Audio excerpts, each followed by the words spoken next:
सास, माँ, बहू और बेटी।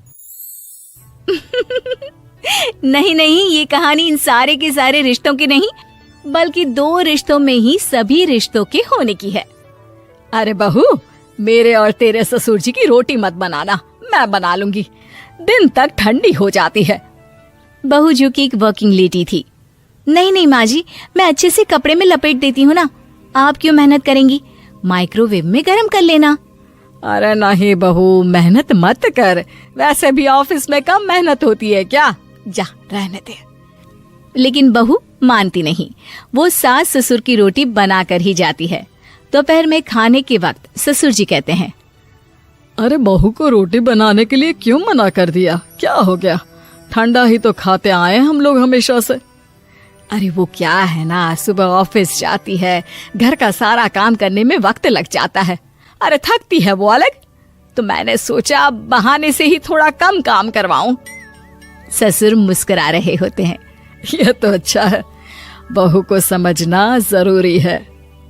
वक्त बीत रहा था, घर में सब खुश थे कि एक दिन, माँ जी आप शाम को थोड़ा टहलने निकला करें, घर पर रह रहकर हड्डियां जाम होती है, पापा को भी ले जाया करिए, मैं वक्त पर तो आ जाती हूँ। बहू ठीक 5 बजे ऑफिस से घर आ जाती है। फिर चाय नाश्ता बनाकर सास ससुर के साथ बैठती, उन लोगों को सारा दिन का हाल बताती। रात को पति घर आता है। क्या बात है बेटा, ऑफिस से आकर कभी हम लोगों के साथ भी बैठा कर। अरे माँ, दिन रात काम करके मन ही नहीं करता, अगले दिन की फिर तैयारी होती है, आप और पापा ही कमरे में आ जाओ। इससे अच्छी तो बहू है, कितना भी थकी रहे, घर आकर हम लोगों के लिए चाय नाश्ता बनाना, फिर बातें करना। बहू ना होती तो हम बुढ़ा बुढ़िया तो बैठे ही रह जाते। सास और ससुर अब बहू के कहने पर शाम की सैर पर निकलने लगते हैं। सास की कई सहेलियां बनती है तो ससुर को भी कुछ बुजुर्ग लोगों का ग्रुप मिल जाता है। कैसा रहा सहेलियों के साथ शाम का वक्त? हम लोगों ने तो भाई खूब योगा किया। अरे हम लोगों को गप्पों से फुर्सत ही नहीं होती। वैसे मिसेस मल्होत्रा आज बहू के बारे में कुछ बोल रही थी। तभी वहाँ ऑफिस से बहू आ जाती है जो जींस और टॉप में होती है। क्या बात है माँ, क्या कह रही थी आपकी सहेली आपकी बहू के लिए? सास इस बार बहू को कुछ अलग तरीके से देखती है और उल्टा सवाल ही दाग देती है। क्या कह रही थी वो हटा, ये बता, तेरे ऑफिस में तो मर्द भी काम करते होंगे ना? बहू जो अब तक मजाक कर रही थी वो सीरियस हो जाती है। मर्द होंगे नहीं माँ जी, मर्द ही ज्यादा हैं, हम 5 ही लड़कियां हैं ऑफिस में। अरे तो अच्छा लगता है क्या ऐसे कपड़े पहनती हो? कल से तुम ना साड़ी पहनकर ऑफिस जाना, और हाँ, शाम का नाश्ता थोड़ा जल्दी बनाया करो, नाश्ता बनाकर बाद में ही ऑफिस के कपड़े चेंज करने जाना। बहू को समझ में नहीं आता कि सास को हो क्या गया है, लेकिन वो कुछ नहीं कहती, सीधे किचन में जाकर चाय नाश्ता बनाती है और सास ससुर को दे देती है। अगले रोज बहू ऑफिस के लिए तैयार होती है तो खूब सुंदर सी साड़ी पहनती है और ऑफिस के लिए निकलने से पहले सास और ससुर के पैर छूती है और निकल जाती है। क्या बात है, आज मेधा के ऑफिस में लग रहा है कोई फंक्शन है। अच्छा, पता नहीं, मुझे तो बताया नहीं, वैसे तो सारी बात करती रहती है। अरे देखा नहीं कैसे साड़ी पहनकर जा रही थी? अरे वो तो मैंने ही बोला है उसे। अरे अच्छा लगता है क्या रोज रोज ऐसे सूट या जींस में जाना? बहू हो, बहू बनकर रहो, और आप भी ना मेधा मेधा मत किया करिए, बहू बोला करिए, सर पर चढ़ जाएगी तो दिक्कत हो जाएगी। सास अब बहू को बहू जैसा रखने लगती है, हर बात पर रोका टोकी, हर बात पर ताने। क्या बात है, आजकल लेट आ रही है ऑफिस से? अरे चाय के लिए भी देर हो जाती है, हम लोग फिर पार्क में भी देर से पहुंचते हैं। सभी की बहुएं वक्त से चाय नाश्ता करा देती है अपने सास ससुर को, बस एक तू ही है जो उस वक्त ऑफिस से निकलती है। माँ जी, वो एक रास्ता पुलिस वालों ने न जाने क्यों बंद कर रखा है, जिसके कारण ट्रैफिक ज्यादा हो जाता है। मैं कोशिश करूंगी कल वक्त से पहले ही निकल जाऊं।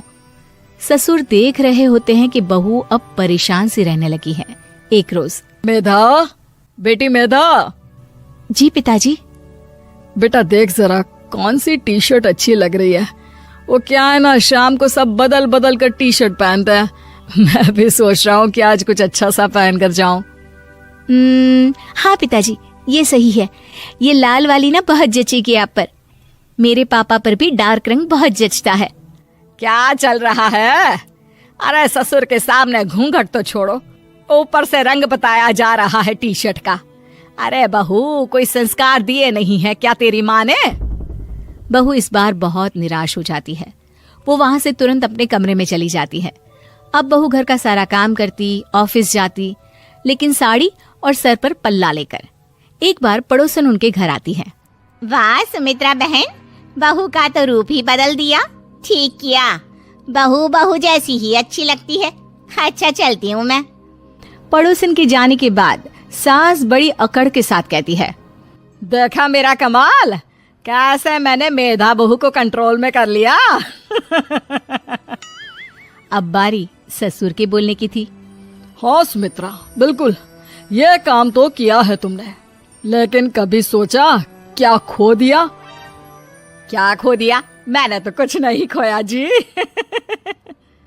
खोया है, पहले बहू जब ऑफिस जाती तुम्हारे पैर छूकर तुम्हें गले लगाती, लेकिन अब सिर्फ पैर छूती है। हाँ जी, ये बात तो आप ठीक बोल रहे हैं। पहले घंटों हम लोगों से बात करती, कमरे में ना जाती, ऑफिस से आते ही खुद की चाय, खाना, नाश्ता सब हम लोगों के साथ करती, सारी बात बताती। लेकिन क्या तुम्हें पता है, बहू की तबीयत खराब चल रही है, वो माँ बनने वाली है। ये बात मुझे बेटे ने बताई कि तुम्हें बता दूं। अब सास की आंख में आंसू थे। वो समझ गई थी कि लोगों के कहने में आकर उसने क्या खो दिया।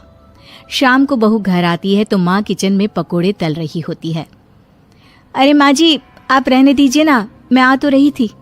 अरे नहीं, जा तू चेंज कर ले, मैं नाश्ता और चाय टेबल पर ही लगा रही हूँ मेधा। सास के मुंह से अपना नाम सुनकर बहू को बहुत अच्छा लगता है। माँ जी, कोई गलती हो गई है क्या? मेरे होते हुए आप काम करे, ये ठीक नहीं है।